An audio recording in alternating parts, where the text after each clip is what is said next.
Hi, everybody. Okay, so today I am going to read to you The Making of Wonder Barbie, which is story number 4 in the Tuner Tales collection. Granny loved dolls, and she had several porcelain girls, baby faced purity wrapped in Victorian silken secrets. In my room at Granny's house, there was a 4-poster single bed and a rocking cradle I had once used as a baby. There was also a closet and a chair, and on the chair sat one of her treasured dolls. Sometimes she was my doll, but she lived at Granny's house in the guest room or my bedroom. I remember the doll had strawberry blonde curls and green glass eyes, the kind that closed long lashes when put to sleep. I believe she represented Anne of Green Gables because my granny explained that our people were from Scotland and then Prince Edward Island. Granny had strawberry hair, and I had the green eyes. I also loved dolls. I had started loving playing mommy to my babies when I first went to daycare. At home, I had few toys of my own because most of my belongings had been ruined in the fire. But for my 6th birthday, Mom gave me a Wonder Woman doll.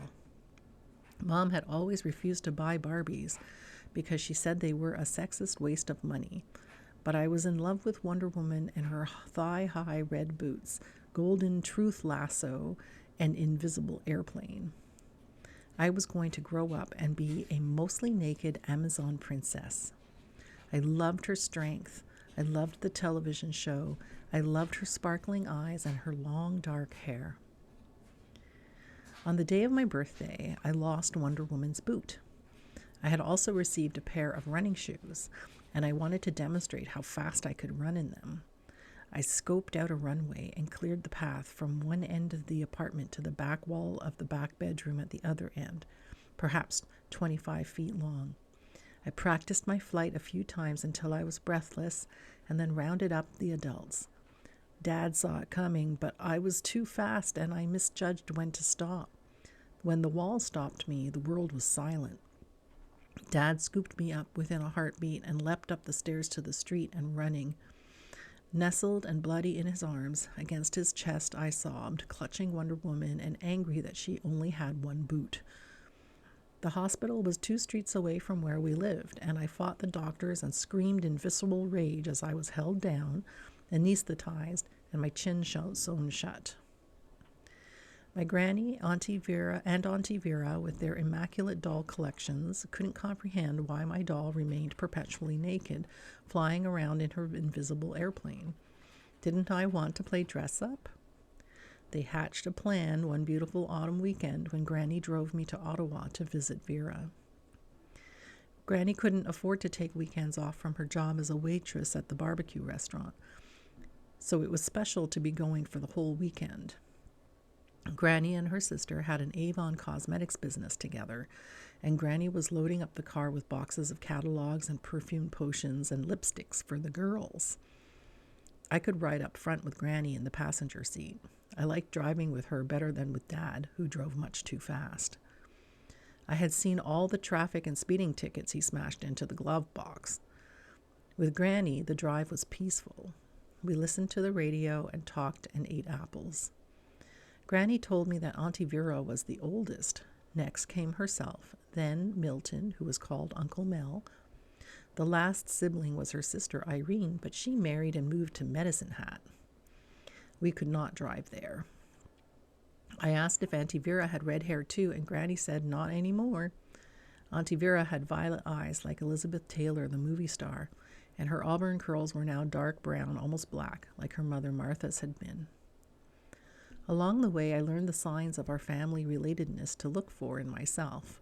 Starry eyes, waves of scarlet strands, and hands that could see the truth with a touch. I loved the long drive. As we headed westwards, leaving Mount Royal behind, the forested roadside undulated quietly into farmland. Suddenly, a tall building rose over the river. Auntie Vera's apartment was so high up. Granny had told me last time that they would remember to let me see the lights, and true to her promise, Auntie Vera brought me on the balcony to watch the twilight. Ottawa glittered like the sky, a jewel. Then Auntie popped me into the most comfortable bed and tucked me in with hugs and kisses from them both. I tried to sleep, but I had a habit of listening to adult talk. Granny and Auntie Vera had planned all along to put me to bed and then together crochet a whole wardrobe for my naked doll. I could hear them talking, clinking, and laughing as they worked. I had to peek. I thought I was very good at sneaking, and I slipped from bed with a surge of daring. I made it as far as behind the armchair before Auntie heard me. What was I doing out of bed? Oh, I was sleepwalking, and I had to pee, and there was a nightmare, and my eyes are still closed, see? I heard myself saying these things as Granny guided me back to bed. Like Lot's wife, I looked back and met Auntie's glittering eyes as she laughed. Oh, Lorna, she saw, she did see, hoo-hoo. Auntie Vera believed what her own two eyes could tell her. I knew I had seen the surprise, but I wasn't sure if she knew that I knew. I had tried to lie to allow her to surprise me, but she wasn't convinced. I awoke in the morning, hoping they had not given up and gone to bed after I ruined the fun. I waited in bed impatiently until I heard Auntie moving around and using the washroom. Then I smelled toasted cornbread and coffee, and my stomach roared.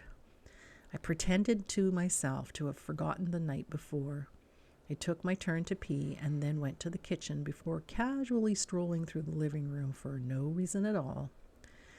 There was Wonder Barbie, clad in head-to-toe pink. She had a romper, a skirt and a jumper, and a pair of slacks. Wonder Barbie could play dress-up several times an hour now rather than flying naked. I spent the weekend helping Wonder Barbie into and out of her skirt and slacks. My Wonder Barbie was still missing footwear, but I was able to stop fretting about it. Eventually, she would go back to flying her invisible airplane, looking for bad guys to wrest the truth from. But for the moment, I couldn't wait to get back home to show Mom all her new pink fashions. And that is the end of story number 4 in the Tuner Tales series. I hope you liked it. Bye now.